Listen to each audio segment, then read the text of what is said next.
বেগম রোকেয়া বিশ্ববিদ্যালয় উন্নয়ন প্রকল্পে অনুমোদিত ডিপিটি উপেক্ষা করে নকশা পরিবর্তন 30 কোটি টাকা মূল্যের ঊর্ধ্বে চুক্তি মন্ত্রণালয় বা বিভাগীয় অনুমোদন ব্যক্তিকে সম্পাদন, ঠিকাদারের রানিং বিল থেকে কর্তনকৃত নিরাপত্তা জামানতকে এফডিআর হিসাবে ব্যাংকে জমা রাখা এবং উক্ত এফডিআরকে লিগেলে রেখে ঠিকাদারকে লোন প্রদান করার জন্য নো অবজেকশন সার্টিফিকেট অনুমোদন তথা গ্যারান্টার হয়ে বিশ্ববিদ্যালয় তথা সরকারের 4 কোটি টাকা আত্মসাৎ, ঠিকাদারের সাথে সম্পাদিত চুক্তিতে অগ্রিম অর্থ প্রদানের কোনো সংস্থা না থাকা সত্ত্বেও ঠিকাদারকে আর্থিক সহযোগিতার কারণ দেখিয়ে ব্যাংক গ্যারান্টি গ্রহণ করে অগ্রিম বিল প্রদান করা এবং অগ্রিম প্রদানকৃত বিল সমন্বয়ের পূর্বে অগ্রিম বিলের বিপরীতে প্রদত্ত ব্যাংক গ্যারান্টি সমূহ অবমুক্ত করা, প্রথম পরামর্শক প্রতিষ্ঠান কর্তৃক প্রদানকৃত ড্রয়িং ডিজাইন না মেনে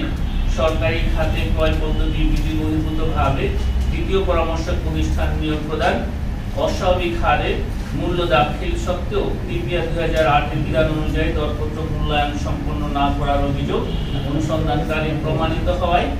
জনাব AKM নুরুন নবী সাবেক উপাচার্য ও প্রকল্প পরিচালক বেগম রোকেয়া বিশ্ববিদ্যালয়ের বিশেষ উন্নয়ন শীর্ষক প্রকল্প, জনাব নাজমুল আহসান কলিমুল্লাহ সাবেক উপাচার্য বেগম রোকেয়া বিশ্ববিদ্যালয়, জনাব মোহাম্মদ জাহাঙ্গীর আলম সাবেক নির্বাহী প্রকৌশলী বেগম রোকেয়া বিশ্ববিদ্যালয়ের সদস্য সচিব দরপত্র মূল্যায়ন কমিটি,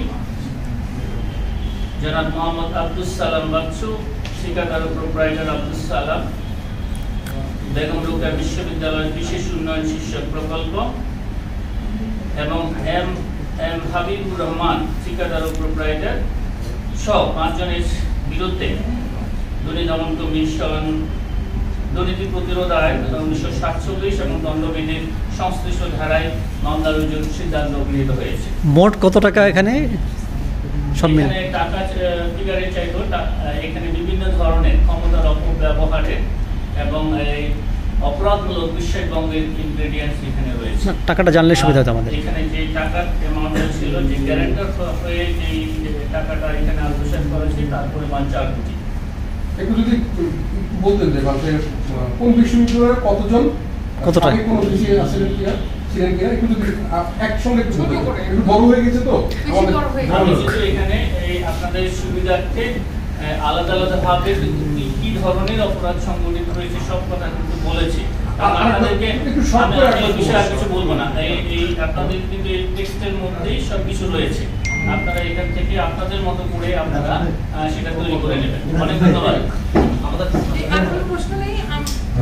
প্রশ্ন আছে, বসেন।